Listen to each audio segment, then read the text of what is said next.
the problems, the pain, the trauma, the grieving. You are now tuned in to the prisoner to painter. Prisoner to painter. Hard work, dedication, rainy days, inspiration, prisoner to painter. And now, a word from your local Pope dealer. To rehash how we knew each other. And give me a second. I'm waiting on Facebook. Yep. We are live. Perfect. Welcome to the Prisoner to Painter podcast. I'm Nathan McDermott. And I am Katie McDermott. And today joining us is Officer Jacobson. Sorry, man. Jake Jake is just good enough. Okay. Well, anyways, I think I got it wrong. You're a captain anyways, right? Yeah, the chief promoted me to captain. All the other fellow officers in Jackson County are like, what is he doing? But yeah, he's been gracious enough to, I guess, see some good things and gave a lot of more responsibilities to me, and I'm running with it and having a good time. Good stuff. Well, Captain Jacobson, I can correct myself. Just Jake. Man, the chief didn't said the same thing. I swear I'm from Texas or something. It's either ma'am, mister, or dude. Well, else would be wrong, right? Yes, sir. Yep. Yeah. So at the beginning of every episode now, since I got a sponsor, I don't give out the gift card at the end of the episode. I know you're married, but I figured maybe a plus one. There's a comedy show, 3705 Ann Arbor Road, Jackson, Michigan. Doors open at 8. The show time is at 8:45. That is August 9th. It's just a comedy show. Oh, It's at Fozzie's. I know right where it's at. Yep. Darius Bradford. Never heard of him, but we'll take a look at it. Awesome. Yeah. And the guy's been very gracious to me. You want the dryer on? Oh, geez. Yeah. Thank you. We're gonna have a house fire during a podcast. Well, I'm a firefighter too, but well, at Blackman, before I retired, they were public safety. Okay. We do both. But, there's a lot of dryer fires over the years. No kidding. I got to clean mine. It's funny you say that. You can smell it. Make sure you clean the one. Yeah. I really It's do. the vent. Yeah. Oh, okay. Get them in there. Wouldn't- All right. Well, so anyways, so he's been very gracious to me. He's been very good to us. So I just wanted to return the favor for him. He gave me Appreciate tickets. He was going to give me some chairs over it. I mean, that's not why we're doing this, but it's nice to see that we're making it. Right? So awesome. So here we start from childhood until where you are now. Oh, my childhood? Yep. Oh, man, I grew up in Spring Arbor. Okay. Went to Western schools. Have 2 older brothers, 2 older sisters, so I'm the baby. Okay. Parents taught at Spring Arbor College. Through high school, man, I love sports. Mainly just played baseball and basketball. I was fortunate enough to go play college ball at a JUCO college down in Kansas Nice. for a year. And then through our things in life that happened, getting in trouble. Yeah. I didn't really get in trouble. I was at the wrong place at the wrong time. Yeah. So I got thrown in that mix, and I didn't want to go back to school, people thinking I was involved in something. So I came back to Spring Arbor and finished out playing ball here. And I had an individualized major in criminal justice. Yeah. Finished.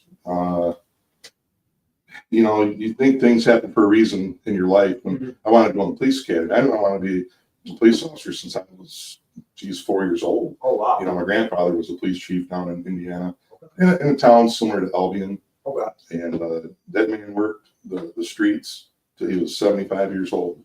He didn't know when to give up, I guess, or when to quit. Yeah. But that was just the way that he was. But when I got out of school, I did get a good shot at working in the city of Jackson here. Mm-hmm. And the youth home needed some child development workers. So I took a job as a child development worker and worked there for 6 years. And then eventually the sheriff's department here helped me get in the police academy. And then I ended up going to the police academy and still work part-time in Spring Arbor in a little small town like Napoleon. Yeah. And until I got over to Blackman, public safety. And the cool thing about working at the youth home, which didn't see it coming for my future, was all these kids that would come through the youth home, they're, murder, robberies, selling dope at 13 out on the streets. And all these kids that would come through the youth home, you connected with them. All the workers did to some extent. Some are really bad kids. Yeah. But, they went to school in there and you're with them all the time. And so over all these years and the hundreds of kids that were in there, when I started working the streets, well, guess what? All these kids that were in trouble in the youth home, I started dealing with out on the streets. And, you know, all the guys at work, it doesn't matter the department that they work at, I'd show up the back of somebody, whatever, and people would be like, hey, Papa Jake, you know, or whatever. And they're like, man, do you know everybody in this town? But it gave me an advantage over a lot of guys, because when you build up a rapport, and that's why I like community policing, you know, when you deal with a certain officer once or twice, and you trust those guys a lot more. And it's hard, the way that media is and social media, that, you know, they put a bad, you know, cloud over us for some reason, you know, but there's a ton of guys out there, man, that they're working hard and trying to get trust from people, and the other ones that are destroying that. But it was such a blessing to me to have these relationships, and now these guys actually have almost like grandkids coming up that are causing problems, and I'm still around. You know, so it really helps out. Like, I've been on the calls where the city or the county are at, and guys squaring off, and, you know, he's gonna want to fight with the officers, and I'd show up and I'd be like, James, and he'd immediately drop his head, and I'd like, get your ass over to my car right now. What are you doing? Well, I got a couple warrants. Turn around.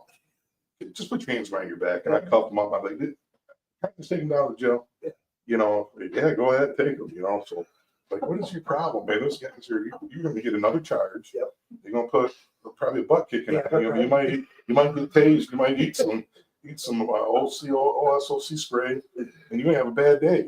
So you owe me, man. I'd tell you see me at Burger, you gonna buy my Burger King for saving you about $1,000 in court costs. But you know, that was just, it still happens to this day. You know, so I like it. The bad part is when you put yourself out there, and Pittman probably never told you this, but so many people, you know us. Man, I've had people come to my house in the middle of the night, knock on the door. Hey, I need something. Oh, geez. Get hold of you through Facebook, and anybody can have my Facebook. I don't care. If you don't like me, you can write me and tell me, so then I know that you don't like me, I guess. Okay. If I had a $1 this week for everybody that's, hey, can you help me? Hey, you helped me when I was a black man. You did that. It's just like, man, if I had $1 for a time, I'd probably be able to go out to eat the Outback Steakhouse once a week and have some. Well, to pay for my meal, but it's a privilege. But at the same time, it wears on you because you feel like you're working 24/7. Did you ever work with Mr. O'Neill? Tony, or I'm sorry, which O'Neill? Mr. O'Neill. I said McNeil. At the youth home, Mr. O'Neill. That's all I knew him as. I was there. That's the only way I knew him was Mr. O'Neill. He might have came after me, but Rob again. Probably. Was he there? I just remember Mr. O'Neill so vividly, man. He was a white guy, kind of bald, always wore Jordans. By all means. No, I don't remember that. Okay. I just, he imprinted on me. I was only there a week. What year was it? Oh, How old were you? geez. It was just truancy. I think I was 15 or 20. So you- 12 years It was like ago. 97. Oh, geez. I was born in 90. Yeah. Never mind. So that's the last time I worked there, you know. Okay. So they ain't showing my age now. I did have a question. I want to know if you worked with my uncle, Joe Lentz. Joe, I know Joe.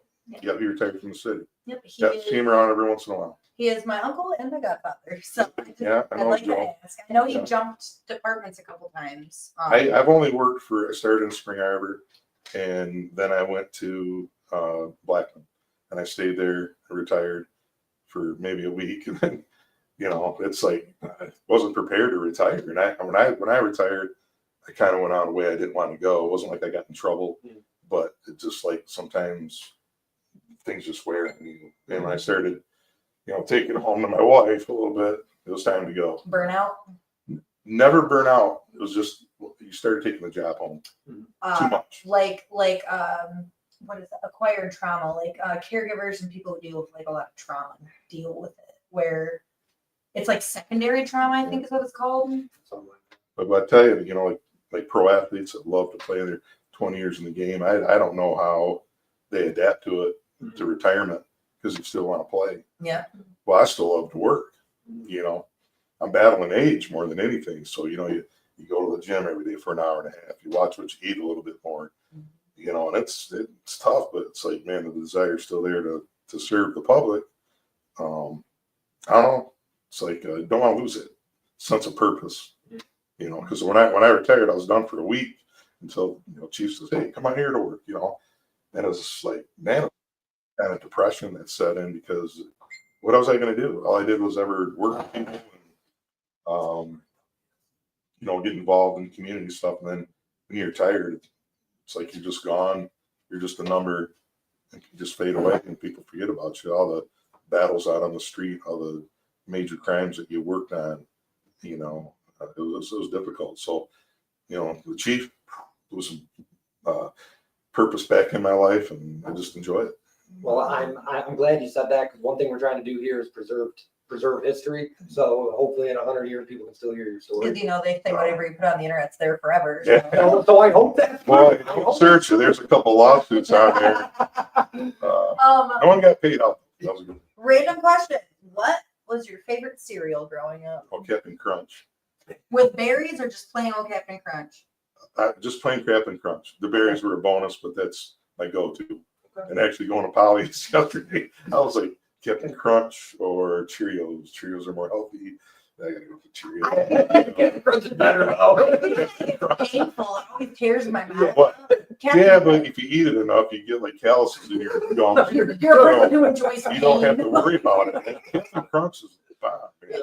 So those are good. Lucky Charms. Yep. Lucky Charms. They actually sell just the marshmallows at the popcorn place. Seriously. You need a bag of Lucky Charm marshmallows at popcorn place. Well, and one thing you just said that really hit home is there is a bad cloud that surrounds you guys, but and another thing that we're trying to accomplish here, and I know I keep saying that, but it's like me being a felon, and by all means, the law just did not like me. I'm trying to break that air as well because I haven't really met any bad. I think you didn't like the law. Well, yeah. Let me rephrase that. It's not that you guys didn't like me. I was an I think sometimes when you do the job and you're in a busy department, so you work in the city, you work at Blackman, man, you go to call, and you'll get dispatched to a physical domestic. You get there, and actually, it could be the woman actually beating on the guy. That happened once, so let's stick with that story. But she's just wailing on her husband, man. I mean, I can't remember what kitchen utensil it was, but probably like a wooden spoon or something. No, it was a roller. Just bopping this, guy, and she cooperated, but just running her mouth. And so you go to that, and you got to listen to her all the way to jail. Just you fat effer, and this and that, and you stink, and cops suck, and you're hearing all that for 20 minutes till they get booked. Then you leave, and then you go to a serious car accident. It could be a fatal. And it could, and then if it's kids in there, forget it. I'm going to lose it, right? So you deal with that, and you got to go to the hospital. You're doing the report. And then you go to, like, maybe just a regular traffic stop, and you might be kind of a butthead to the officer. Yeah. And the guy's emotions are like this, you're up here because someone's running their mouth, and it's arrest, might be like a physical, type of arrest. Yeah. And then you go to something super serious, like a bad car accident, and you're riding this wave of emotion, and sometimes it's hard to keep that even keel. Yeah, it's tough. It's really hard for me. I've had calls where, like serious stuff, where it was a bad car accident. 3 people were killed in a different jurisdiction, and then you tell me I got to go tell the family that your daughter and 2 grandchildren are killed. In this accident, and I just left whatever previous calls. Yeah. And you're trying to pull it together. And for some reason, I always drew those calls into. I don't know what it was, just luck of the draw, or maybe it was God saying you're the guy to do it. Yeah. And I didn't pull over and just pull yourself together because it's difficult. And then next, you're going to another call. And it's because some neighbor's dog is pooping in your yard. Yeah. And you want to be like, really? I'm here because the neighbor's dog came and pooped in your yard. Well, I just had 3 people killed in an accident. I had to go tell them. And I mean, this is what you're thinking in your head. Yeah. And then earlier we had a fight with somebody who didn't want to go to jail. And you were about the damn dog next door pooping. But you try to reel it in because that's the most, got to give them good service. And that's the most important part of that person's day, calling 911. And you got to keep on this level kill. Let me tell you. That's a hard thing to do. It's really hard. And each guy's like, some people don't realize that, and if you're that guy in a big department, all you do is CSCs, and you're looking at children being CSC'd by a grown man, and you're dealing with the second one that day. I think your attitude towards people changes a little bit, man. You got to reel it in. Yeah. So guys like me, what do? Man, I go to the gym. You know, that's my go-to. That's your self-care? Now I do have a little Pittman in me, and I'd always watch it. But that guy, his love is his motorcycle. And I know we talked to you about his heart. Oh, yeah. Whatever he calls I had to ask him. the Pearl or whatever, you know. If he could put that motorcycle in his bedroom and put a blanket over it, he would. You know, but that guy, that's his go-to. Loves golf, but he loves riding that bike, man. So I go to the gym. I ride my bike to the gym, so I get the best of both worlds. But it's good to have those outlets to go do things.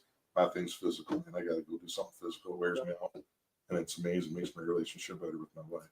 How do you feel about 1%ers, like the motorcycle 1%ers? I was riding with some guys in a club, and I never knew any like true 1%er guys.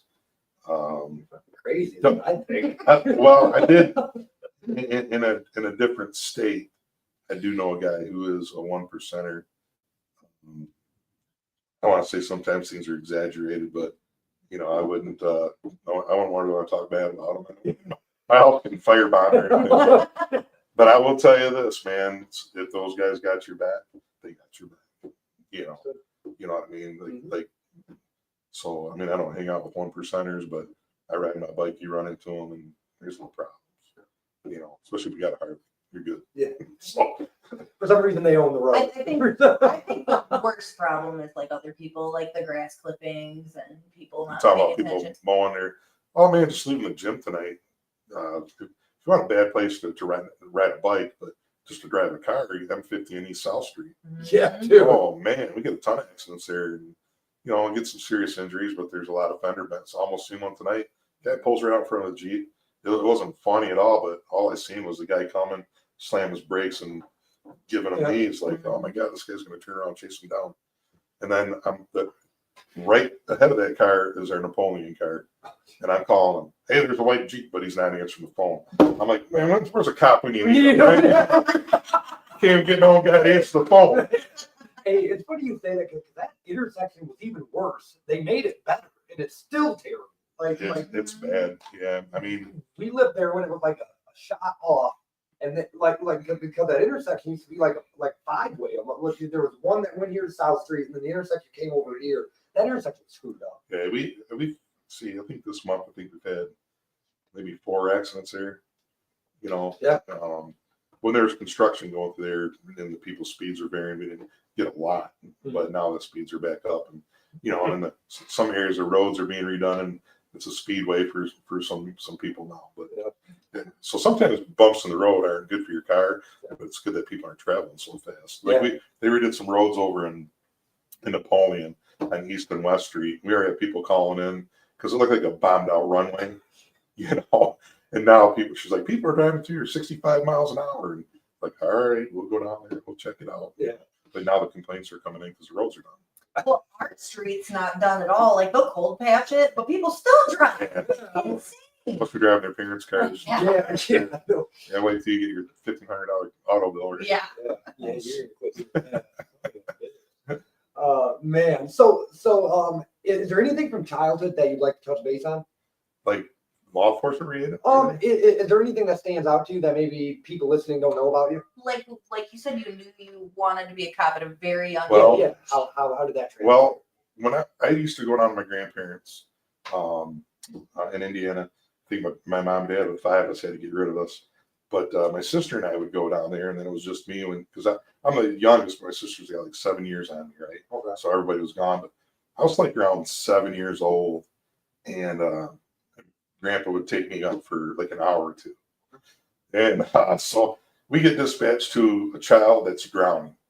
So he's like, okay, and you know, he was like a hard-ass Marine, okay, but he's got heart of gold, right? So he was in the Marine Corps. Iwo Jima was Korea, and then served until 70 something. So he had like 20 some years in the Corps.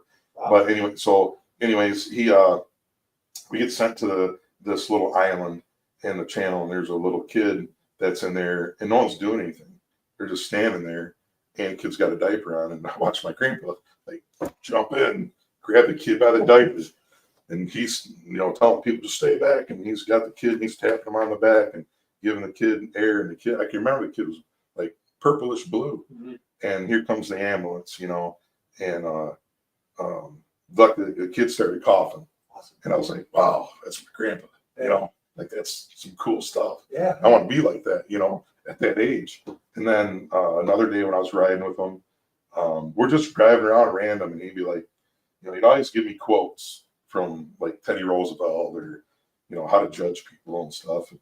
And he was driving by, and it was a bad part of town. He's like, you see those guys? What time is it? And I'm like, well, it's 9 o'clock in the morning. What are they doing? Oh, they're drinking beer and smoking cigarettes. Do you want to be like that when you grow up?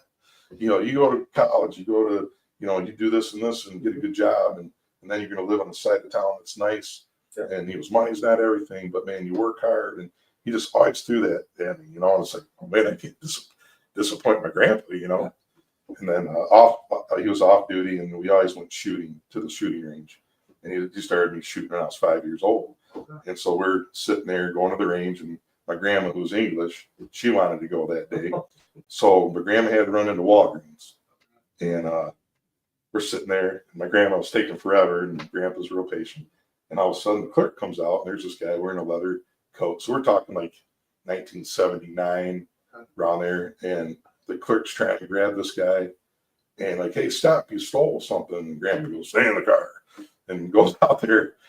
The guy, he says, Chief Jacobson, and the guy swore at him, and grandpa, judo guy, flipped him over, got him on the ground, has his arm back, and he was like, tell him Chief Jacobson's here, and I got one in custody, and he's got this guy with his arm back and twisting. He goes, don't fight me, son.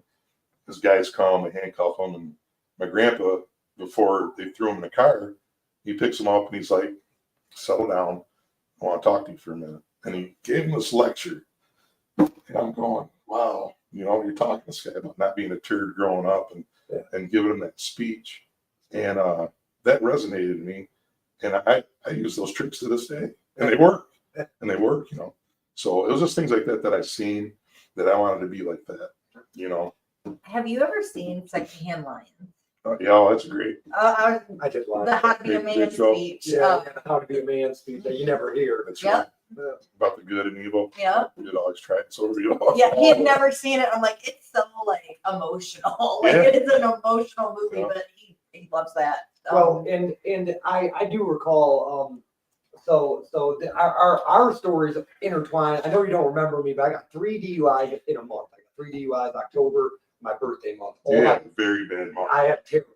And, months. yeah, and he was underage. All with all with one officer from Blackman. So same cop all 3 Did you times. say it was Pat Bolter? Yeah, I wasn't sure if I was allowed to say his name. I really I wasn't. No, I will respectfully say his name. I don't want you to dog the guy out. But No. Wasn't gonna say off the bat. What I was gonna say was good about you. You were the responding officer for the second time, and like you were his backup or whatever. Yeah. And just the way you treated me was, because when I'm drunk, I'm an asshole. I'm a piece of shit. is that being funny towards So, you? well, you calmed me down, like, and He's then, really hard to get to when he was. then you drunk. just gave me this. And I'm sure you give a different spiel to everybody, but calm down, son. It's not the end of your life, 'cause you need to quit drinking and driving, Yeah. And then, he was not very nice with me, but mine, he was probably his fucking 3rd time pulling me over, so he's probably like this asshole. Pat- You handled me very good. Pat is he and I, when we worked together, he got to be a canine handler as well. Awesome, And Pat was man, that guy helped me train all the time. cool. Remember, like family, at work. And so, a couple other guys too, but Pat loved doing the dog stuff. And we tease Pat because he's so high strung and high speed, and when he talks to you, he's that officer that's going to be direct. Yep. And he's going to, and he's that guy. Yep. There's not much humor. And I pull you over, I'm like, hey, what's up, speed demon? And I joke around. I'm different than what he is, Yep. But Pat is a very good officer. Pat, he's by the book type guy. Well, and I can say that for sure. It was everything. I mean, I was totally in the wrong. I have nothing bad to say about the guy. Yeah. He did his job. I didn't mind not good. Yeah.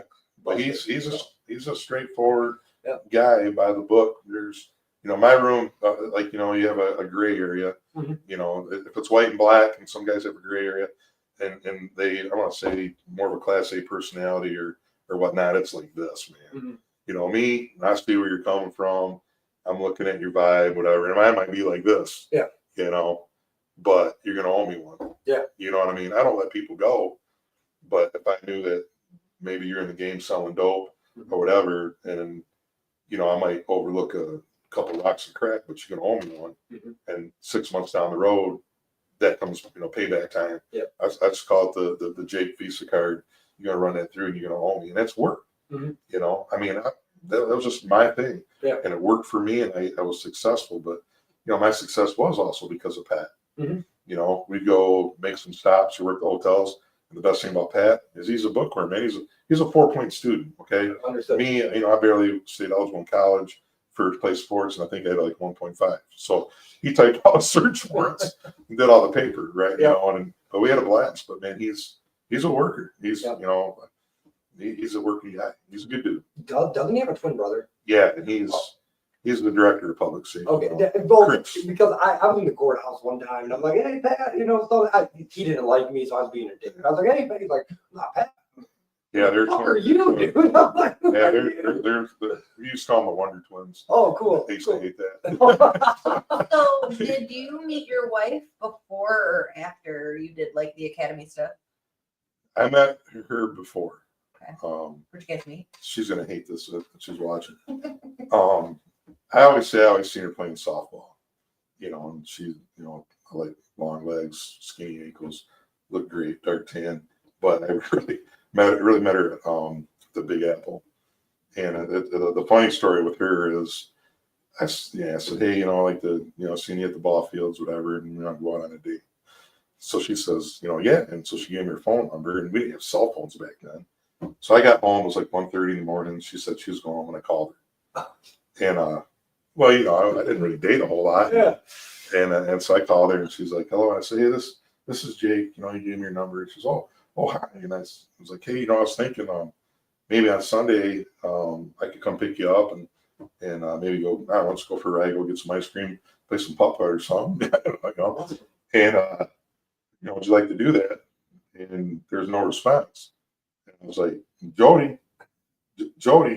And all of a sudden, I swear to you, on the end of the phone, I was almost like, she fell asleep, you know? And I'm like, that had a great impression. So I waited quite a few hours, like 8:30 in the morning rolls around, and I'm just like pushing the envelope, and I call her again, and I'm like, she answers, and I was like, hey, Mike, I got disconnected last night, you know, but said, you want to do something, you know, on Sunday? So she said, yeah. And she said, meet me at my house, and gave me the address, and come over at noon, come pick me up, and we'll go. And I'm like, awesome. So I'm all just pumped up, you know. And so I get to her house like at, I don't know, 10 to 12, and she's not home. And I'm like, because she had an IROC, and I had a pretty cool Mustang. And I'm like, oh man, you know, she's not home, you know. And I waited around. She lived there by herself, and you know, I was like, well, maybe she meant, you know, 1 o'clock or something. So I went back at 1, and she wasn't home, you know. And I'm not thinking you stood me up or anything. And time keeps going on, and now it's like 2:30, and I'm like, I'll just drive by one more time. Yeah. I pull, and she's still not home, and I was like, I'll just write a note. Hey, stop by. Next thing I know, here comes her IROC, and comes around the corner, and I swear to God, I could see her eyes roll. And I was like, oh man, she really did stand me up. I mean, here it is 2:30, and I was supposed to meet at 12, and she's like, gets out of the car, and she's like, yeah. And I was like, maybe we got her time screwed up, and I thought we were gonna go out. And she goes, all right, I'll go get some ice cream with you. And so we went for a ride, had a really good time, and this was in April or early May, and I said, you want to go out again? She goes, yeah, I like that. So we went out again. I moved in with her 2 weeks later. And then we got married 3 weeks later. So we only dated for like a month and a half. We got married May 14th and been together for 32 years. So how about that? That's what we plan on. The guy that had the persistence and was like the dumb guy, like, well, maybe she's standing me up, you know, but you know, it's 2.5 hours later. Look what happened. So we had one son, and he's 32, and everything's been pretty decent. She's been a perfect cop's wife, man. You know, That's our story. we went through those times, you know. I like to go out with the guys, but I didn't do it very often because, you know, when you get married and stuff, those things should change. Yeah. And then all it takes, and she's very jealous. So if anybody said they seen Jake out at some place and I was talking to some woman, man, I'd come home and oh man, it hell would all break loose, you know. And so we made a pact that if we ever go out to a bar, and we're not drinkers, you know, we've gone out and had a few here and there, but that's not our lifestyle. But I made a pact that if we go out, we're going to go together. You know, that's what we've done ever since. So it's kept everything good. Kept it good. That's funny, man. We met. We got married after a month. We didn't go to the bars unless we were together. I also tried brushing him off because he was a drunk butthole. But yeah, no, we met May 9th, the day before Mother's Day in 2020, and we got married July 2nd. Well, growing up in a Free Methodist home where your parents teach at a Christian college, it wasn't like that great, but my parents were awesome. Cool. And, you know, we have a good relationship with them. And my wife, you know, she used to work at Vanderbilt schools for about 20 years. She's done working there, and she helps take care of my mom and dad, who are in there just in their 90s now. So, as a matter of fact, she went over there and mowed yesterday just so I didn't have to mow. What did your parents teach? Dad was originally a biology teacher. Well, my mom actually was secretary for the dean of students. And then Dad took over this radio program for broadcasting and taught communications. So like a lot of his people moved on to like bigger departments like WDIV in Detroit, actually Fox News reporter and stuff like that. So, you know, he stayed, made minimal money. These people moved on and making good money, but that's not who my dad is. You know, my dad has a different outlook in life, and the money wasn't everything. So I didn't grow up in a rich family. I mean, I got pass-me-downs, right? And so when everybody moved out, I finally got, you know, basketball starting. I got a new pair of shoes. Me and my brothers and sisters were like, "Oh, you're so spoiled," you know. But you know, when you're wearing a size too big, you're playing basketballs at Converse, and they used to be my brothers from 4 years prior. It sucked. But anyways, my mom and dad are awesome people. They're really awesome. You know, I'm lucky to have them still around. What was your favorite memory of your mom and dad? Oh man, in the summers the teachers have off, so everything that we did was educational. And when I was really little, we'd go down to the Appalachian Mountains, and my dad and a bunch of men would build churches in the hollers, you know, and then we'd go to someplace else and we'd travel. So the best thing I remember growing up was just all the different cultures. If it was going to Chicago, Dad grew up kind of on the southwest side, so I saw he was a thug. He wanted to be a tough guy. Actually, when he met my mom, he had a leather jacket. I probably thought he was the Fonz. But everything that we did was educational.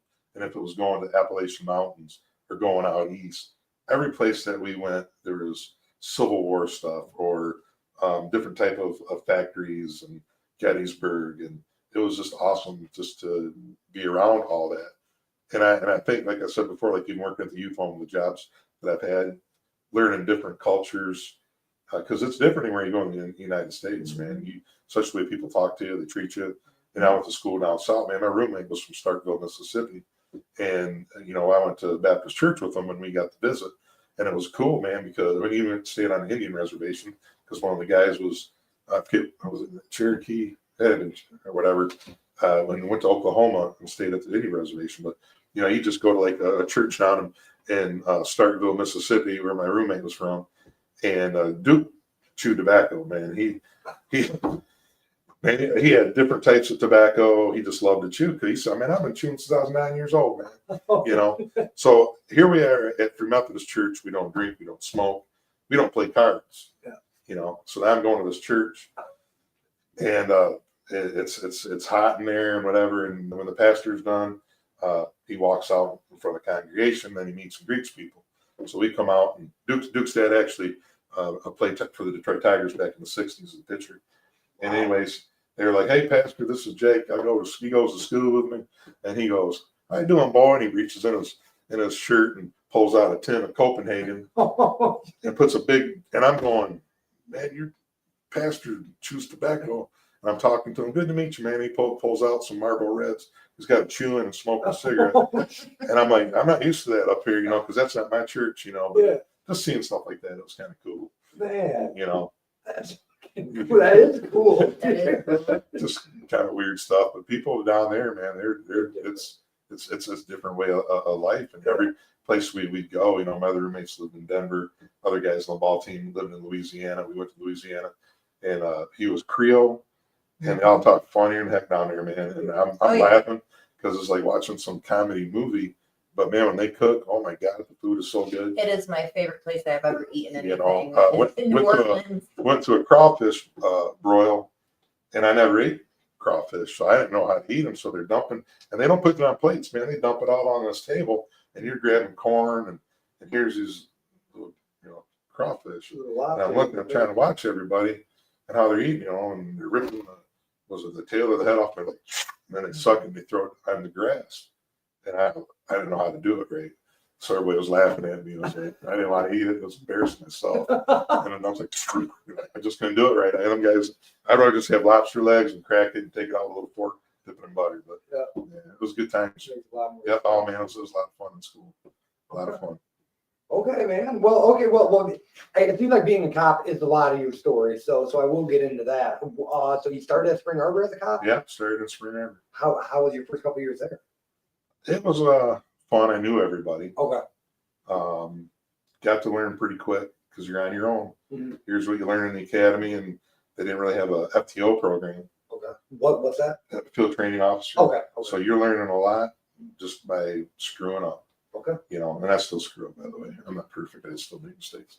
So, but you know, you got to do a lot of things, and there's not a lot of help out there. You know, so I think one of my first calls was a suicide, and it was really strange because they sent me over to the trailer park, and it ended up being an older guy that was sick, had cancer, and I was there to do a welfare check on him, but they didn't say it was a suicide. Mm-hmm.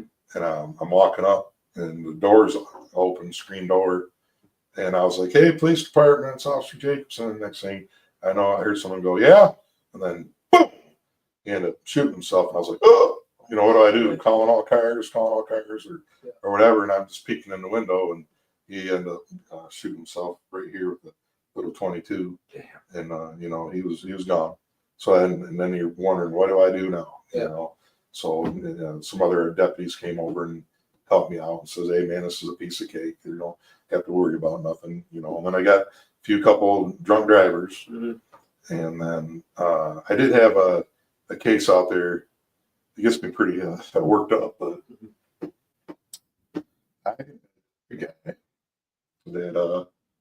but he was a jerk, and but when he was drinking, and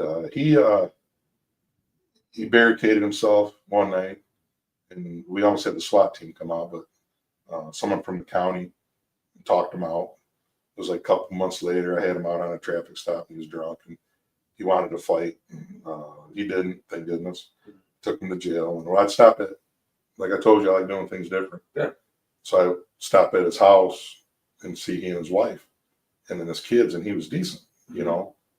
We kind of formed a weird relationship at that point when you see me at the store, you know, we talk. Mm-hmm. So one day, he still wasn't right, you know, he was using drugs.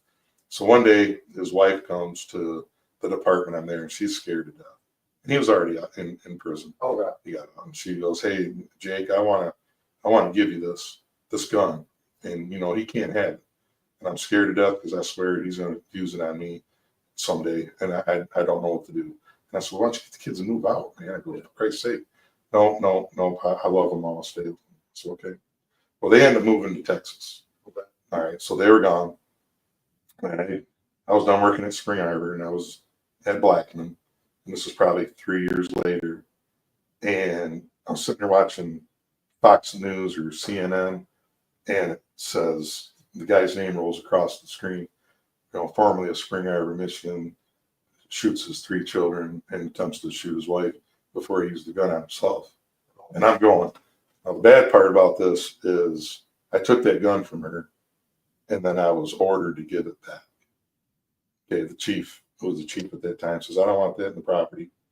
Give it back to her, and that's her problem. Tell her to give it to somebody else. I don't want it." And I was like, okay, you know, so we gave it back. So I sat there, and I'm just going, oh my God, you know, telling my wife, I said, man, that's probably the gun I gave back, you know, and I hope it isn't. So I called down there and let them know, hey, this is Officer so-and-so, and I'm just curious, you dealt with the family. I've dealt with numerous cases, man. Just tell me, was that a Beretta 9mm that he used? And he goes, yeah. And I was like, oh my God. So all these years, man, it's like, I'm surprised I'm even telling you this because, guys, we don't tell stories. You know, we're macho guys, right? So, but man, he eat me up for all these years. And one day Pittman says, "What's on your mind?" And I'm like, "Man, I'm just thinking of that gun I gave back." And we talked about it for a while. And Pittman, straightforward guy, and he was like, "Well, then why don't you go find her and talk to her?" And I can't do that. And he goes, "What?" He goes, "You got to deal with something." He goes, "You know, go find her, try to reach out to her." And I respect, you know, the chief. Yeah. So I did. I got to the computer and I'm typing in her name. I'm like, she's in Texas somewhere. Well, lo and behold, man, she moved back to Michigan. Where's she at? She's in Brooklyn. She's 8 miles away. Yeah. And I said, hell, I'm going to go down there. I drove down there and I'm just like sweating bullets, man. I'm like really nervous because what are you going to tell me to F off and slam the door, call me a piece of shit? And, you know, because, you know, I felt like I assisted in murdering her kids. Yeah. I really did. And it's bothered me, I mean, I'd wake up in the middle of the night and stare at the ceiling, you know, amongst other 100 things that are on my mind. And I knocked on the door. And she opened up the door and she goes, and it was just like that moment, like, oh, here we go. Yeah. She goes, Officer Jacobson. And I said, just tell me, you don't hold it against me what happened to your kids. And she was coming here and she gave me a big hug. I was like, oh man, I started kind of breaking down. I was like, man, I'm so sorry. Yeah. And she's like, well, come over, man. And she showed me pictures of her kids. And I used to take these kids for little rides in the patrol car too, just around the trailer park, just so they could click the horn or whatever, man. And I tell you, it was like this weight just like left, you know, and it was a good feeling, man. It was just like tremendous. So if Pitter wouldn't have said nothing, I'd still be like dealing with it. You know, I still do a little bit, but man, not like I was. And he was just, you know, I'm glad he said, you know, shit, or get off the pot, dude, and go down and face it. You know, that's what he is. Yeah. You know, he don't pull no punches. No. He definitely not gonna sugarcoat it. So, like I said, we never stop learning in this job. Yeah. And if you want to be a good officer throughout your career, you need to take bits and pieces of good officers and what they do and put it in your mix, in your bag. And it's just like, God, where's that been my whole career? You know, and here I got 31 years in it, and then I learned something new and how to do something. So I don't have an ego like that, by the way. I really look at how other officers and what they do and what works, and I throw it in my bag of tricks. So. Well, thank you for sharing that, because I don't think from the outside perspective, looking at like live PD and all this stuff, I don't think it shows what it's really about. People just assume that they know what cops are about. And me being one of them, lots of law and order and all this, we don't have the fucking slightest idea. Pardon my mouth, but we really don't. So thank you for sharing that. I think we want, you know, we're just like anybody else. We just deal with a lot of, I'll just say, garbage. Yeah. You know, I think if you're going to stay in this business, you definitely have to have a different mindset. You know, and this job changes you as a person. It will. One way or the other, it's going to change you. It might make you a better man and more, you know, humility and things like that. Or it could turn your heart a little bit more concrete. And, you know, I've seen coarse guys, man. They say things and that's the way they deal with things, you know, and I walk away like, man, you don't have any empathy for people. But I swear to you, anytime I ever take anybody to jail, even if they're motherfuckering me or whatever it is, I book them and I always go to them and I'd say, hey, man, I realized that tonight wasn't your night. You know, I said, I'm always here. I'm not the bad guy. If you want to reach out to me, man, you can always call me, even though right now you want to tell me to fuck off or whatever. And that's okay. But I'm not that guy that's just going to book you, slam the door, and I'm leaving. Yeah. Okay. So if you need something, you know where to reach me out. And that has spoke volumes, man. I even had one of the deputies as a turnkey down there, jailer, that says, man, you're the only guy that ever sits and talks to people. But you know what? I live here too. Yeah. You know, and I'm going to see you out and about. Yep. And, you know, I don't have thank God that people, see you, they don't want to fight with you or whatever. They might, smirk and have a comment. But usually I have people come up and we'll start talking. It drives my wife up the wall. We're at Texas Roadhouse, and some lady came up and just sat at our table. And she was like, ever since you gave me that advice about my kids, and we're going, I'm like, man, I just got a steak, but then after 10 minutes, well, I don't want about it. I just want to tell you thanks. And that right there is awesome to me, and that makes me feel good. So I don't mind if someone comes up and wants to chew my ear a little bit in a positive way, So, random question kind of correlates actually. Right. What is a common topic that you guys discuss over dinner? God, it's such a wide range of things. What is a common thing? I think lately it's been like, what time are you going to the gym? Honestly. Or what time are you going to mow mom and dad's yard? Like scheduling. I don't know, man. My wife will start talking, and then randomly she starts talking about something else. I'm like, what are you talking about? But usually it's about going to the gym, going to mom and dad's, doing something out there. We eat pretty light, pretty fast, because you never know when you got to leave, right? You sit down and get a meal. And she's like, you're almost done.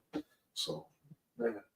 But I like the random questions. That's being a cop for 30 something years. I want to tell you something that I told Pittman that he didn't think about it this way, so I want to tell you. So all these stories that you have, I really want to like I told Pittman the same thing. Not make you feel good, but out of all these stories you have, there's another side to all these stories. So imagine the 200, 300, 400 people that talk about you saying how grateful they are for you.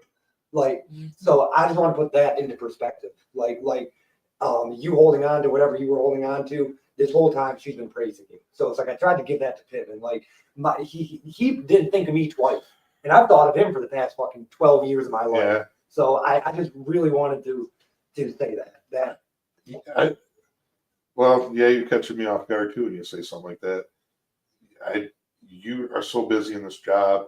I mean, when you think about the bad things, every tree I go by where someone was killed, every house where someone may have been murdered, stabbed, or something horrendous happened, shaking baby, man, those memories come back.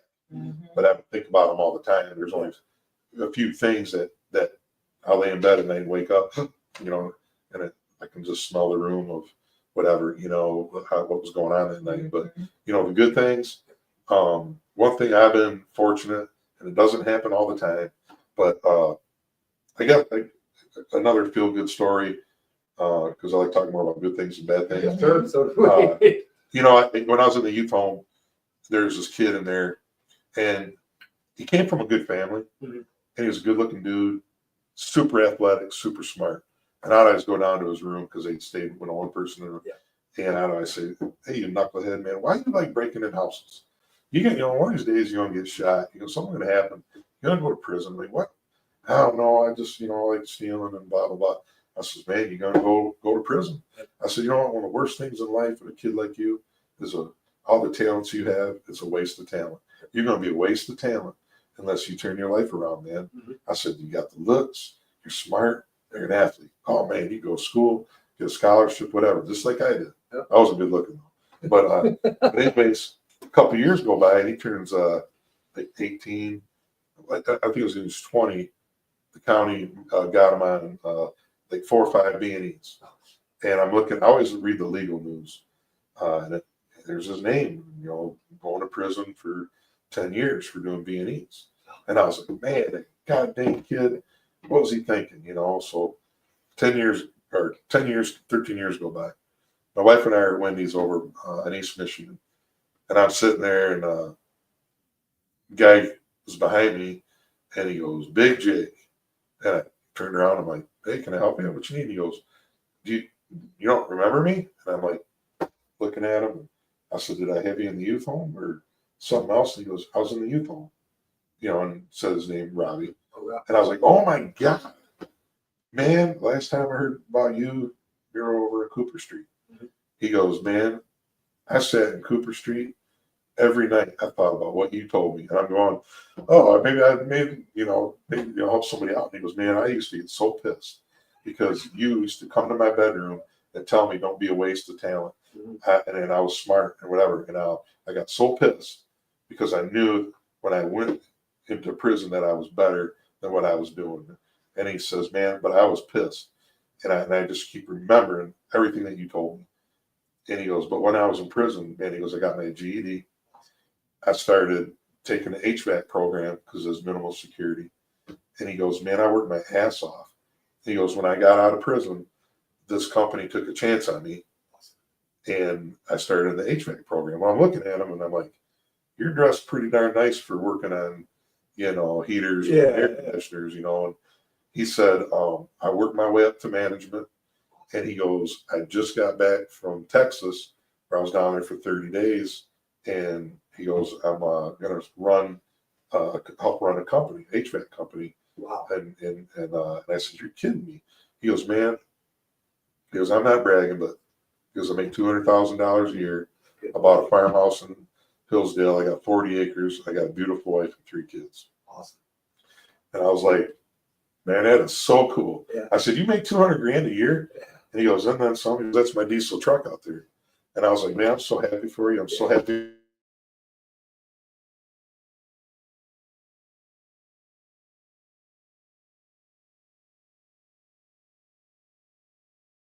It's very rare.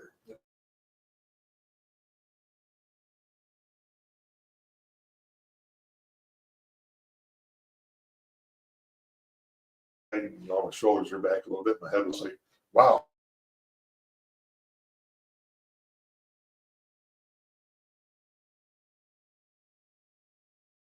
And then that kind of keeps you going in a program. Yeah. That you started, right? My grandpa started. Okay. So he told us a little bit about it. My grandpa started, and he used to just give out oranges and chocolate bars and someone dress up as Santa, and you know, get somebody in the fire truck.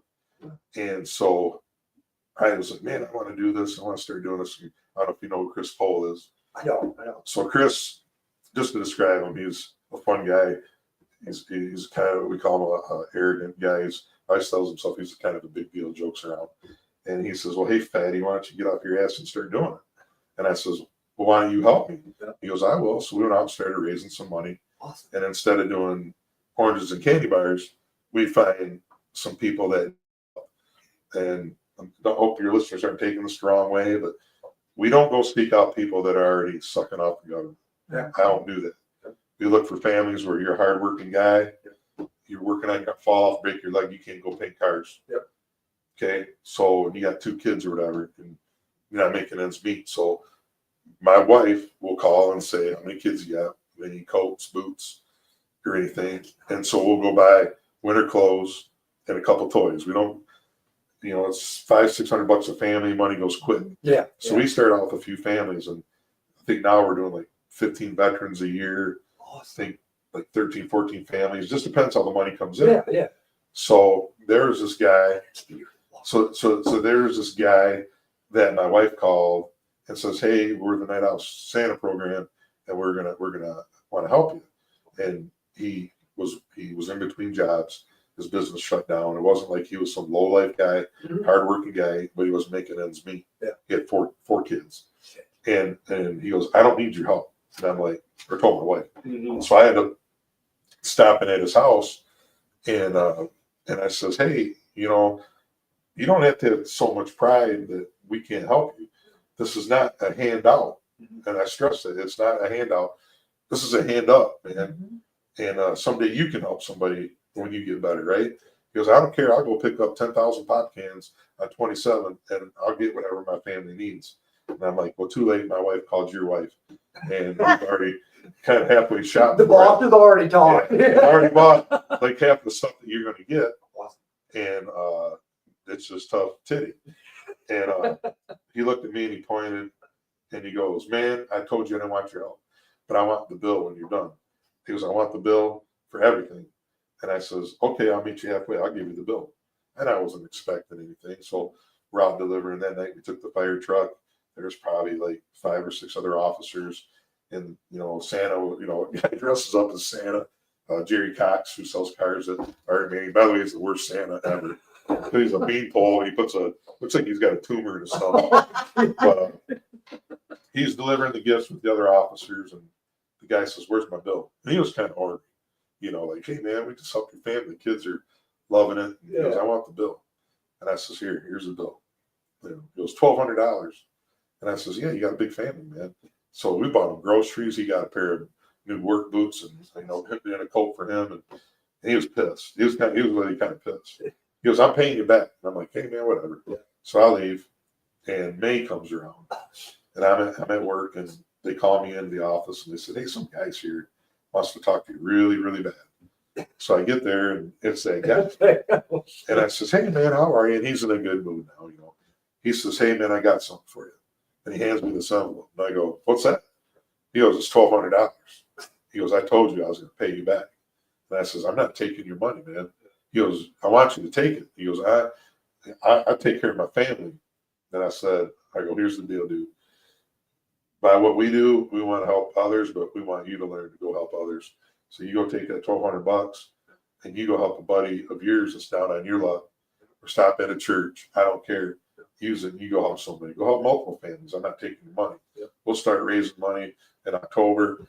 We always make it crunch time, but you do something with that money other than giving it to me.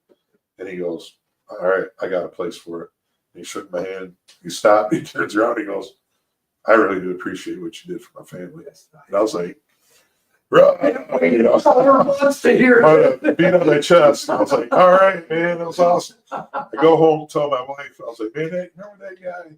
He came back with $1,200 as an envelope, wanted to pay us. And she's like, did you take it? I'm like, no, I told him to go help somebody else. So, but it's cool to see that stuff, Yeah. Our job isn't always arresting people and,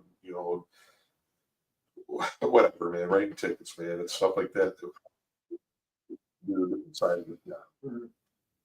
It breaks up the one-sidedness of just criminal, and it's fun to do stuff. And actually, we have a guy out in Napoleon. He's well off, owns a company, and he stops by the chief's house one day, or he came to work, and he says, "Hey, here's $1,000, just for the fun of it. Have your officer stop somebody and give them $100."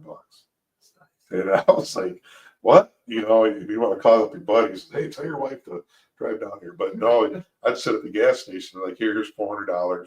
See if anybody needs it. So I'd sit there and wait. And I was like, "Oh, that lady definitely needs it." So I'd stop her. And she's about ready to cry because she thinks she's getting a $220 ticket for something. And you tell her, "Hey, if your kids can sing their favorite Christmas song, I'll give you $100." And they're all singing Rudolph the Red-Nosed Reindeer. You give them $100, man. You walk away and man, that's really cool. So later on that day, you make a real traffic stop. They think they're getting $100. Yeah. Well, they get the ticket. But anyways, it's just cool that people do that and let us, do it. Yeah. And then that guy, he doesn't want to hear his name mentioned, so I'm not even going to say his name. That's understood. You said one thing earlier that just resonated with me so much. You said something about serve, like you want to leave them with good service. I've never heard a cop ever put it like that. Well, I think you want to try to do your best to leave on a good note, but remember, anytime that we go to somebody's house, it's bad. Yeah. We're not going there because it's a good thing. We're going there because it's a bad thing. Yeah. So you try to leave people there. Hey, man, even though I didn't help you out a whole lot, I hope you see enough care and concern that I gave you. I didn't blow you off, and hope I gave you a little better service. That's just the way that I like to do things. Now, there are times I have left where they don't ever want me to come back again because maybe I had a parting shot. But that could have been that day where I hit some pretty stupid calls. But that's not the norm. Gotcha. You know what I mean? It's just not the norm. Yeah. They're man, you take these guys working the city. Blackmen were super busy, but city's busy. The deputies are busy. And you're just like this all day long. I mean, how do you keep things in perspective all the time? Man, you know what I mean? And then not take it home or whatever. And you got 10 years in.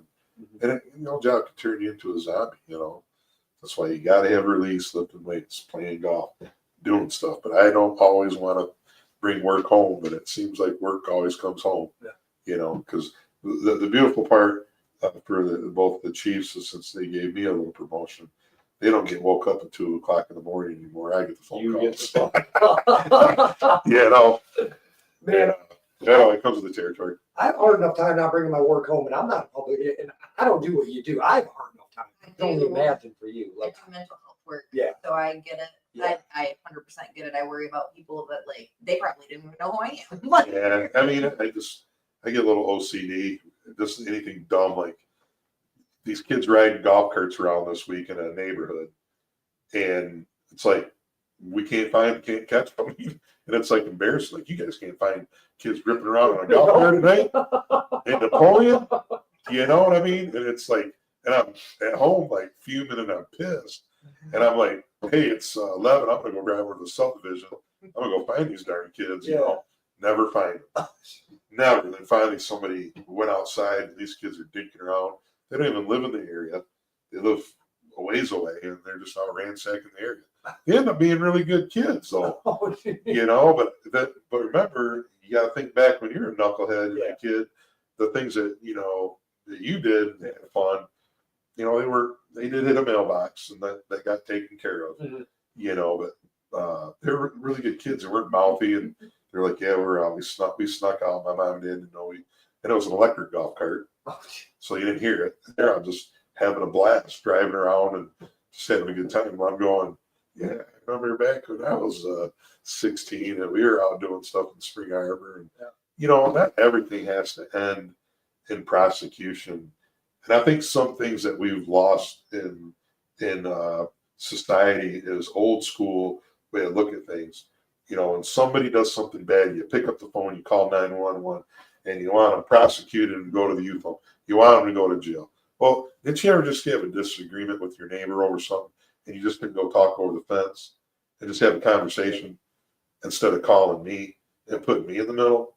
Yeah, and it's like with kids, and even the chief says, hey, before you do anything, you make sure that guy doesn't want to prosecute, because he was just pissed because his mailbox guy knocked over for the fourth time. And he's a well-to-do older gentleman, beautiful home. And his mailbox $200 with concrete and everything. So he's pissed. So instead, I talked to the parent, and I says, hey, if you go over and talk to this guy, and I already talked to the older gentleman, I said, I want to treat this like Mayberry, go over there and have your boy tell him how sorry he is, take his own money out of his own bank account, and pay him and have a conversation. And this kid just lives down the street. And I said, who knows? Maybe that guy doesn't have any grandkids. He's got nobody. He might form a relationship with the guy. So they still got a curfew ticket. They had to get something. It was mine. But instead of prosecution, put on probation. That the kid is like almost a 4-point student. He's an athlete. He's got a lot of stuff going for him. But if the old man wanted to prosecute, we'd prosecute him. But maybe there's some things that we can do. It's like 2 9-year-olds fighting in an apartment complex. Parents got an attitude. I want that kid prosecuted. Well, you ever just sat the kids down and talk to them, and next thing you know, they're riding bikes together. They're friends all the time. You know what I mean? I mean, we used to fight all the time. Neighborhood scuffles, playing football or whatever. Man, my mom and dad never would have thought about calling the police or anything like that. Fear culture nowadays. Yeah. It's like everybody's afraid of everybody. Or your parent goes down and hits the front off the other parent. I'll kick your ass because you're kid. That's like, man, our communication, how we are, has just gone away in a lot of ways. Go out to eat sometime. I'm guilty of it too. We my wife and I sometimes are like, leave the phones in the car. And you just sit there and you look at everybody, and more than half the tables, they're texting. They're probably texting each other. Hey, what do you have to eat? What do you but, I don't know, but it's just like, geez, man, where's our line of communication of things? But it was fun for me to have that kid go over there and do something else besides, hey, let's do a report. Let's get this kid jammed, or all 3 kids jammed up. So I appreciate that old man went back to the Mayberry way of doing things. No, you hit the nail right on the head with that. People can't talk like this because they'd rather text and whatnot. And they're a lot braver. Yeah, they're a lot braver doing that. Me and Katie, it's funny. Same thing, man. We will not have our phone at the table. We don't. That's one rule. If work comes up, he'll be like, I'll look, and then he'll be like, I'm so sorry, I just looked at my phone. Yeah, I'm not perfect, but I'm still like, Well, one of my big faults is those that we do go out to eat. I talk so much to people out on the streets. When I do get home or whatever, it's like I'll listen to my wife talk, and she'll be like, "Are you falling asleep over there?" Or we go out to eat, and I'm like, "I'm sorry." You get kind of talked out sometimes. Yeah. You're for me, and I'm one that doesn't ever really shut up. But sometimes I just go home and just like I'm just deaf. I don't hear talk. Well, so I give about a 10-minute warning. We're about 10 minutes away from the end of our episode. I'd like to say that. I'll never cut you off though. So if you keep it, like, I'll never cut you off. I just try to give a little heads up. It just depends what you ask me, you know. Yeah. Well, Katie, If you're I'm like, excited. what book? What would it be called? Oh man, the ups and downs of just a simple guy. Okay. What would the genre be? Fiction, nonfiction, sci-fi, fantasy? Oh, it would not be fiction. It'd be like a biography. Yeah, it'd be a biography. one thing I didn't want to ask, and I don't want to trudge up that story you talked about, but being on the force for 30 years, how has the gun laws changed? Like how do cops handle that? What do you mean, like? Well, you said that you just give the gun back. I just feel like you couldn't do that. Like you nowadays. get him to flip. Yeah, No, you still. Well, if you're a felon, you can't be in possession of a firearm. Yeah, period. Yeah. But it was in her name. It's her gun. Understood. Understood. She can have it. I was just curious. Out of 30 years, like how have gun laws changed? Have it affected you? No. No. Don't they do, I don't remember where it's at, but don't they do the thing where you can come and bring guns in? Yeah, they do have a program like that. Not in Napoleon, but I think Right. the city or the county was doing that, and I think they do it once in a while. But I'm a gun guy, Yep. and if you're a citizen that respects firearms, Mhm. you get your CPL, Yep. whatever, and I'm all for it. Yep. Only if you do one thing: when I need you, you got my back. Yeah.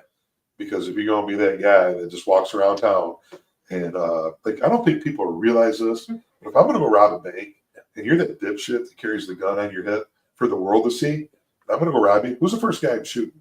That guy with the So exercise your rights. You got your CPL, cover up your damn gun. And we're not supposed to carry a gun in the bank, but say it was a restaurant. Yep. And just keep it quiet. Don't be the flashy guy that I got a gun. Well, I don't like carrying a gun.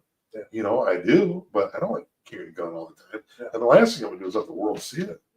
It's like, and if you're a woman, don't keep the gun in your damn purse. No. Boo. Someone's gonna end up stealing your purse, and then your gun's going with it. So Man, no, I've never can't own a gun, so I was just curious though, because for me, you can be like the Dukes of Hazzard and kill your crossbow. yeah, I mean, yeah, so for me, Yeah. the gun laws never changed because I just can't have a gun, so it's never changed for me. But I just see a lot of it in legislation. I hear a lot about it, but I've never seen anything. Have you ever done like an active shooter training or anything?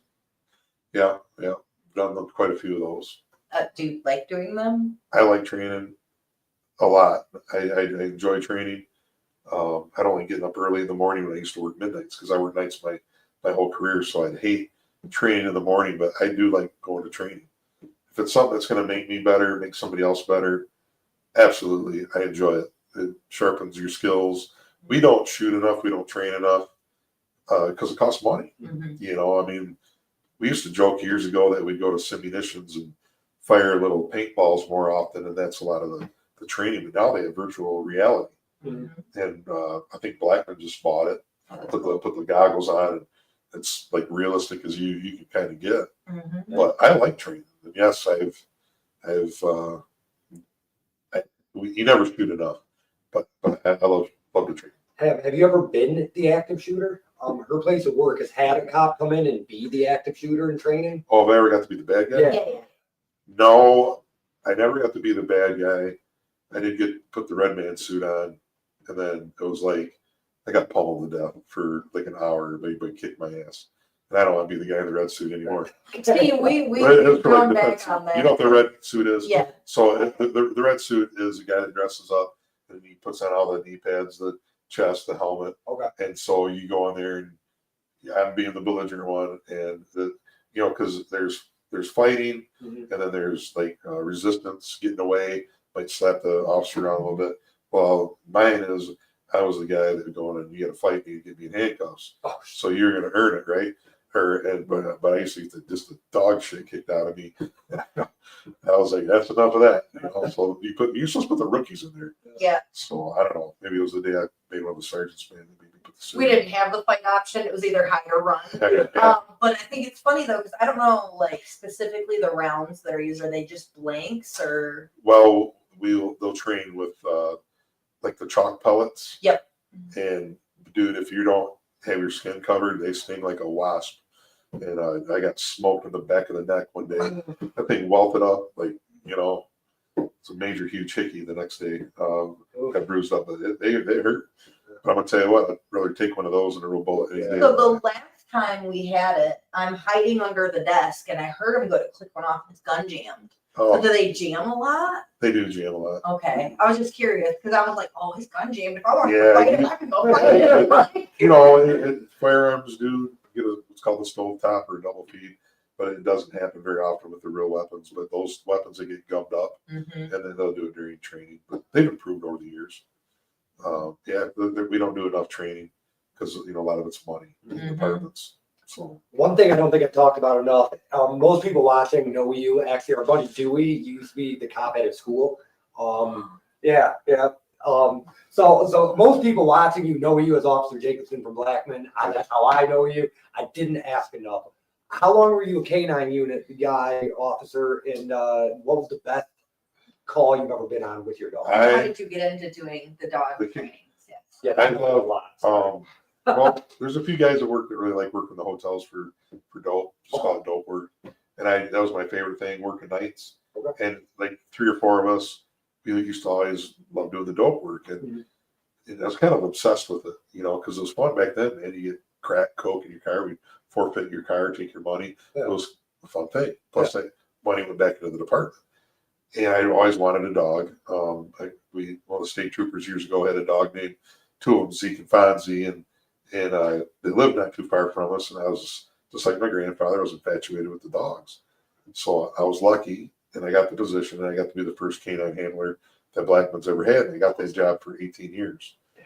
And I've had phenomenal dogs. And I'll tell you what, it wasn't me that made the team. It was the dog. If it was Zando or Hooch, and it was the guys I trained with. And that was definitely one of the positions that if you think you're good and you know it all, that's when you start going downhill and you're not good. But it was all the other guys I trained with, and I had great dogs with personalities. And I loved it. It was the turning point in my career. I got to be involved in more cases, big cases, helping the DEA a couple times. Yeah, it was funny because they're here in Jackson, a few blocks away, and they called for me and they searched this house. I get there and they're like, "Hey, we're good. We don't need you." And I'm like, "Well, you called for a canine to sniff out drugs. I mean, can I at least run the dog through the house because we're here?"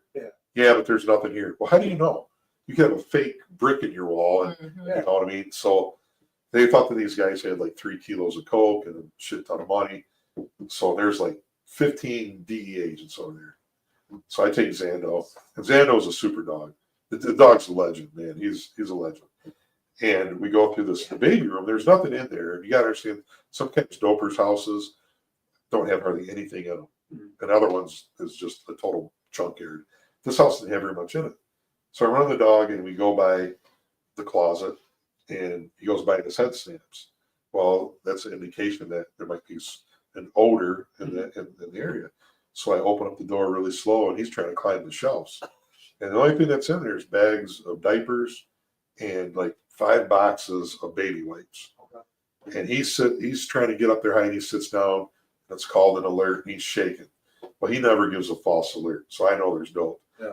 You got a 290-pound guy going, "Oh, it's a good boy." And I give him his treat, and I sit him down, and he's chewing his tennis ball. And I get up there and I grab one of the baby wipes. And I'm like, "God, that's heavy." And I open it up. There's like 5 baby wipes, and the rest is hard brick cocaine. And I was like, "Hey, DEA man."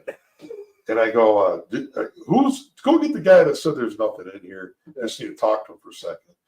The guy comes in. He's like, "Yeah, what?" All we got was like, 20 ounces of powder coke. And I said, "Did you guys search everywhere? Oh, we tore this place apart." And I said, "Oh, hey, can you do me a favor? Can you get me those baby wipes?" And I was being a smart ass because you're the DEA, right? Yeah.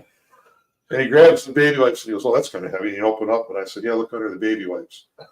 And he goes, Jesus Christ. I go, check the other ones. Yeah. So it was like 4 bricks of coke, Oh, shit. kilos. And all the DA agents come in and they start high-fiving each other. And they don't even say, thanks, dude. Good job. It's like, yeah. Your dog rocks. And instead it was more like, hey, time for you to leave. Yeah. And I'm like, well, I got like 3 other rooms to check. Yeah. So they're down high-fiving. Yeah. I go up and I start checking this room. And we start running around the room. And all of a sudden he like head snaps and sits by the dresser. And he's like, and Xander would look at you and he'd actually like, dude, there's something in that drawer. Like he's trying to like, we have a telepathic thing too. So I'm opening up the drawer and everything's folded beautifully. And I look in and I'm like, Xando, man, I'm opening the other drawers. There's nothing in there. I open up the top drawer again and he's like, jumps up, looks in, the drawer sits down. He's like, there's something in here. Yeah. So I grab a ball of socks. Like everybody folds socks different. Yeah. Well, these were folded as like a baseball. Okay. And so I picked it up and I was like, that's kind of feels funny. I opened it up and there's $1,000 in each one of the socks. So I was like, there's 28 sock balls in here. And I was like, hey, DEA guy, hey, can you come up here? Anybody search these pretty well? And he goes, what'd you find? I go, I don't know, grab those socks. And he opens it up and it's like, Jesus Christ. Those guys deal with hundreds of thousands of dollars.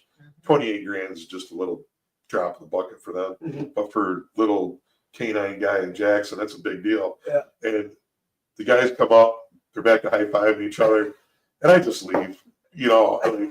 Like Xando did all the work and he doesn't get a biscuit. All he gets is rubs his ears rubbed in a tennis ball. But he caught a lot of people. There's one of the deputies, he's a sergeant now, Deputy Rugi. Okay. And Rugi used to set up really good perimeters.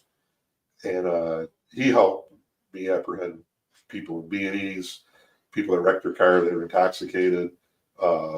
We did a dog track one night that was 2.5 miles from a B&E. Wow. And the bad part was every officer that was setting a perimeter up left. And that was during the day. Okay. And it was like 90 degrees. And here we're out in this field and I can see the guy. And we are in the back of this really nice subdivision up in Waterloo. I don't know where I'm at. I didn't know what road I'm on, nothing. And so I was like, hey, Central, I think I see the suspect. I have no idea where I'm at. I'm out in the field and I think I'm off Waterloo Munich Road or something. All I can tell you, it's a nice subdivision, and I'll see if I can get an address. Well, the guy kicks in the door to a house, and he goes inside, and I'm like, I didn't know where I'm at, but it's go time. Yeah. So the guy's in the fridge, and I was like, dog's barking, and I was like, hey, police department, you're under arrest. Dog, Xando wanted to bite every bad guy. And I was like, if you don't get on the ground, dude, the dog's going to bite you. Then I said what I had to say. And the guy's like, oh, he lays on the ground. I said, dude, I'm telling you right now, if you twitch, he's going to bite you. Yeah. And I have to tie him up to something or he'll bite you. So I put him in handcuffs and I'm like, the guy is like, oh man, I really effed up. And I'm like, hey, I got a question to ask you. He was being cooperative. Do you know where we're at? So we walk out to the road and I says, hey, I got an address. I gave him the address and I realized, that's awesome. My patrol car is just down the road a half mile. So I'm walking the half mile down the road with the dog who wants to bite the guy in handcuffs, and I got people driving by in farm trucks. They know it's like, they're like, what the? And no one stops to like need some help. Finally get to the car. We're both sweating our butts off. And, all the officers left. The officer took the report, and I'm like, I was getting stuck with the report. It's not my jurisdiction. And so, yeah, I guess we get stuck doing everything. So, but we caught him. That was amazing. Yeah. So, yeah, I mean, K9 was a great experience, man, and I miss it every day. It's just a blast to run a dog, especially if you get the opportunities to run the dog. It's a fun time. Sounds like you were busy at Blackman. It sounds like Blackman's a busy place. Blackman's is a busy department. Summit Township, the city, the county guys, Blackman are all busy. The city, I can't tell you. There, I don't know, 40,000 complaints a year. Blackman was close to 30. Then the smaller departments, we get their 5,000-6,000 calls a year. Gotcha. But it's extremely busy out in these areas. A lot of stupid stuff happening. Is it true Blackmen all are EMT certified? Medical first responders. I want to say there's several guys, but there's some guys that have their EMTs. Okay. There might be a guy or two that have their paramedics. Oh, wow. Yeah. So I did not want to sit in another class. I just stuck with the MFR. So I just always heard that you guys were first responders. we're all first Okay, so responders. all of you are. Yeah, we're all certified So first cool. responders, your firefighters, and your police officers. You spend 90% of the time being more cops than the fire side, but Mhm. they're a busy department. They're awful busy. They run short staff. Well, it seems like it could be beneficial if you come up to any type of scene and somebody needs whatever. It seems Yeah, like it I could be mean- beneficial. You know, most every department, you have basic first aid, Oh. and MFR is kind of basic. Okay. You know, first aid. I mean, you know how to do CPR. You know how to put a tourniquet on somebody. Okay. You know, stuff like that. But you know, paramedics, whatever level is, they can administer, you know, drugs and things like that. So Is it easier to become a firefighter and like a first responder as a policeman, or like if you were a paramedic and a firefighter already, would it be harder? Like, which way is easier? well, if you're After talking years? about which is easier to train in, I do not want to answer that question because there's probably some firefighters out there that I would make look bad or make the police say. So I'm not going to answer that, but I will tell you each side has its challenges. I think as a police officer, because you're dealing with people, it's a little more difficult. But both jobs will take your life, you know. And the firefighters in the city of Jackson, any firefighter in this county, hey man, they're there for you. I've never seen anybody not want to go to because they say they get off on going to fires, but they do a good job, you know. One thing I want to ask before we ask our rapid questions: what is your degree in, and did you have to have that to become a cop?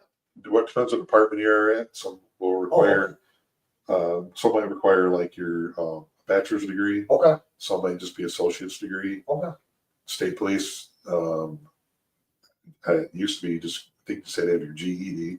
That's what But I it might be high school diploma, but Okay. as time's going on, Mhm. it's hard to find people who want to do this job. Okay. I mean, everybody's running short staff, so requirements being dropped.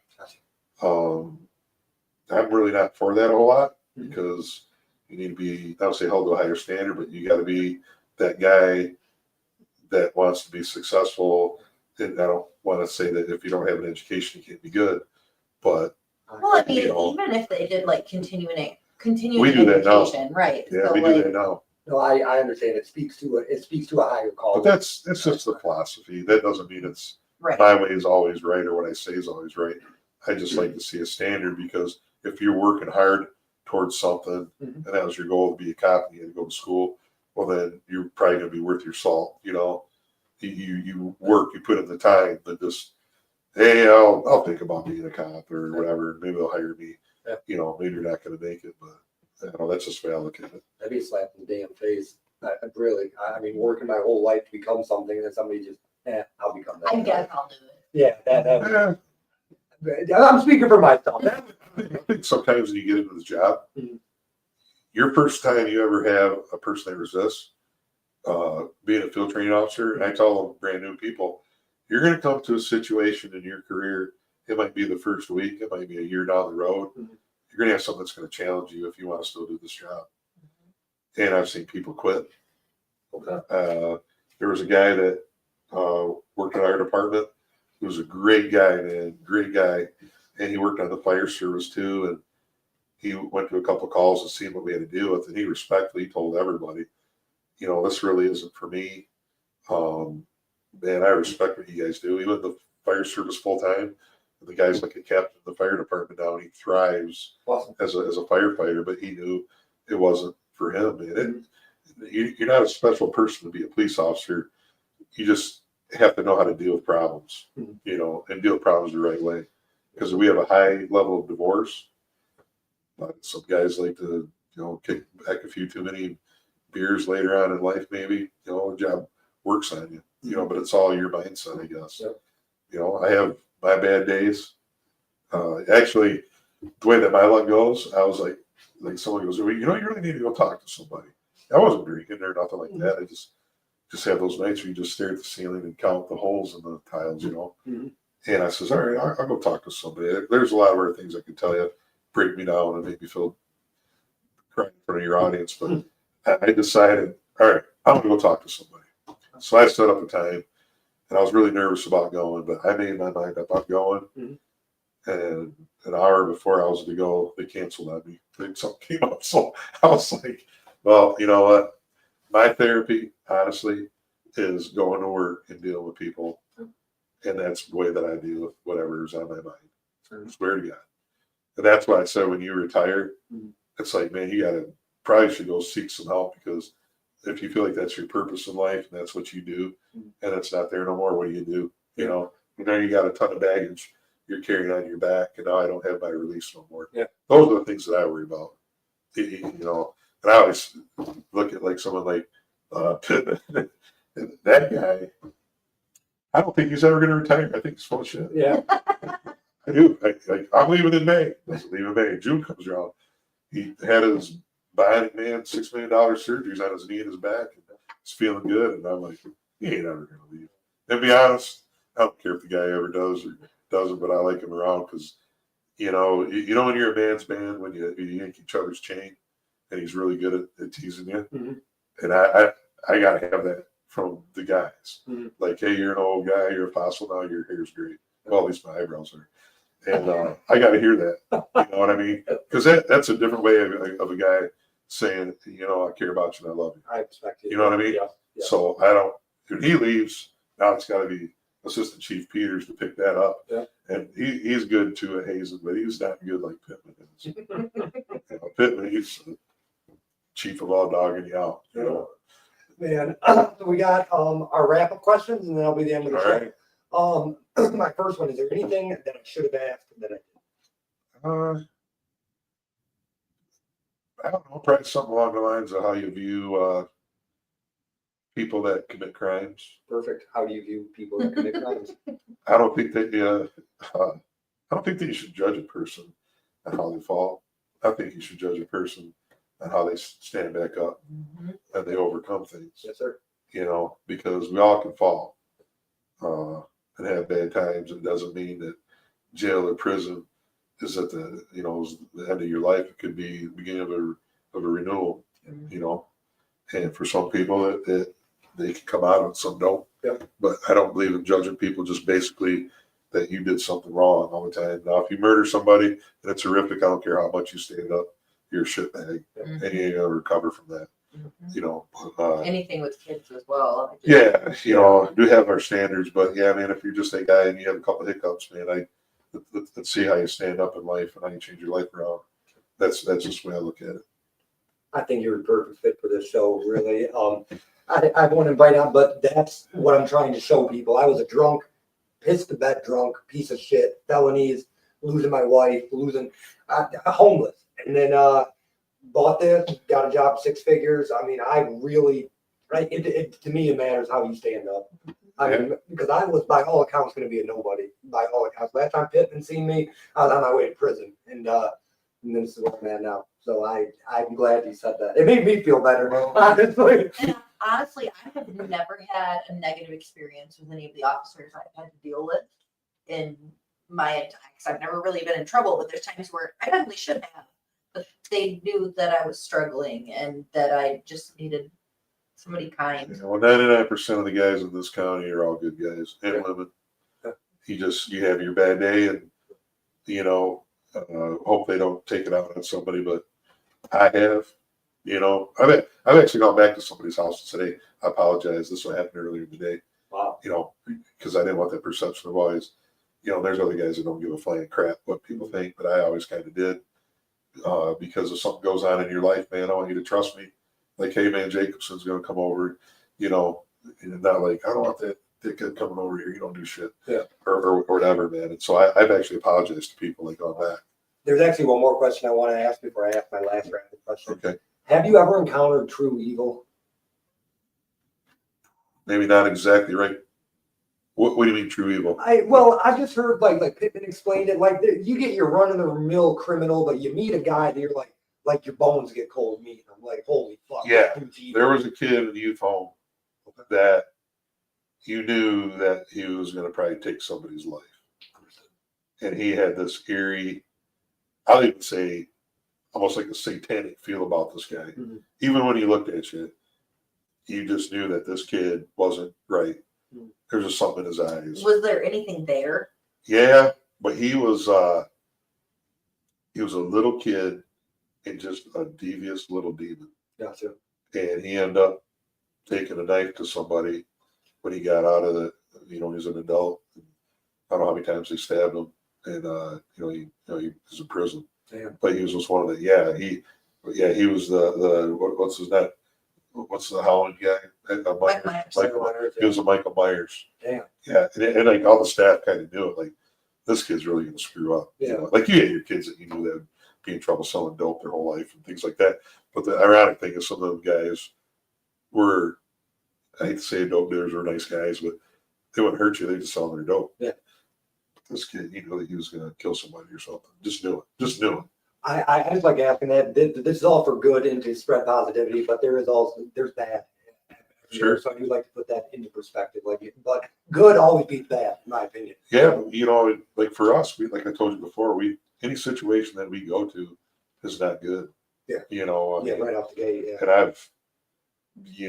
I've seen, not just me, I've seen most horrific things in life that a person should not see. Mhm. I've had working nights.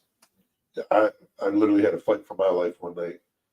It was like people, you tell stories to people and they sometimes think you're bullshit, but like the officer in Grand Rapids that shot that kid in the head, I was in that same exact situation one night at 3:00 in the morning. Yeah. And I didn't know these guys did 6 armed robberies. Mhm.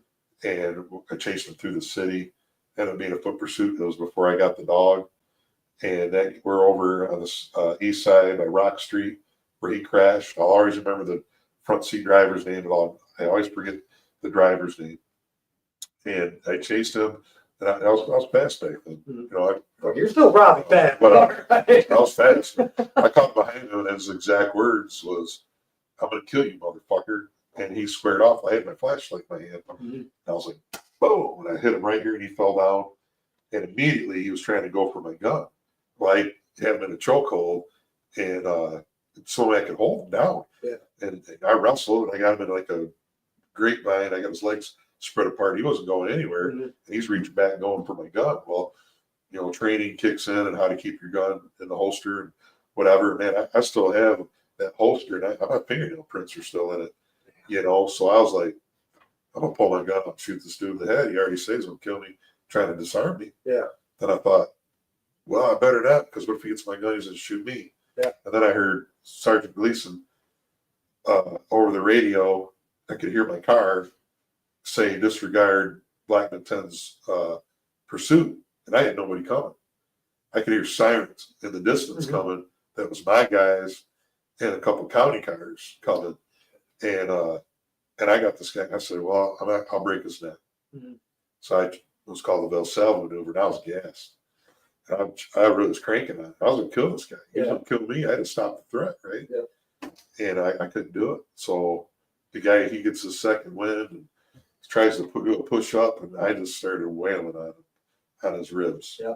And I broke his ribs, and he just went flat. And I'm dead and tired. He can't breathe. And all of a sudden, we're in a slope yard, man, and this light's coming across, the spotlight. And I had my little flashlight, and I threw it up in the air real quick. And next thing I hear some keys. And it's Steve Scarpino from the city. I don't know if you know whose crap he is. No. He violated his sergeant's orders to he wasn't supposed to back me up. Really? Yeah. Oh. He said, disregard. Yeah. And he came over, pushed me off the guy, got him handcuffed, Awesome. and ended up taking to jail. There's some other bad things that happened to him at the jail. He ended up having to go to the hospital for the ribs that were broke. But he hit some bad spots, And the only thing that happened was the inquiry was just, hey, what happened? Told my chief the story, and that was over and done with. Nowadays, you tell the chief the story, and suspend you for 30 days with pay and report to go to the prosecutor probably, whatever. But that's just a night on the job. Yeah. That's but there's a lot of those stories too, not just for me, But from other guys, man, you should pull in someone like Carter from the county who's been around for 30 years. You know, he was doing a search warrant. That dude got shot in the femur and shattered it. Ooh. That guy went to rehab, worked his ass off, and that guy's back working the road. Yeah. Again, showing his medal. And he's got 30 years of that. If there's ever a cop that you would recommend comes on, feel free. The reason I say that, I had tried so hard with JPD in Jackson County. It's something. Some guys. Well, something about their bylaws or something. I don't know if it's true or not. Something about I have to clear it higher up. Probably. So Pittman, whatever, he came on, so I got to clear it. I mean, if you're at administration, you're probably going to be scared to death to have a guy come on, start talking. Understood. You know. Yeah. But you get an old school guy, he's not going to really care. I mean, what are you going to do to me? Fire me? I've already retired. I got a pension. Fair enough. But I know that people love to hear stories. Yeah. I love to talk. Yeah. I'm not going to say anything negative about the field that I am or the people that I work with. But if you want about my weakness in life, you ask me a question, I'll give you an answer, but you might not like to hear it. And I literally, I think my other boss in Blackman would be scared if I came on and would say things. Not this guy just might say something that he might look at as inappropriate. Yeah. But there's guys that would love to tell stories about the job, you know. But older guys wouldn't really care. Yeah. Younger guys might, because they don't probably take some grief or something from command staff. No, I was just saying that because this really, to me, I'm just trying to help people. And what you said about how you just stand back up, and I think it's just showing the other side from criminal to, I mean, I think it's showing all the sides of it. So. Well, man, I'm not a perfect human being, you know. Yeah.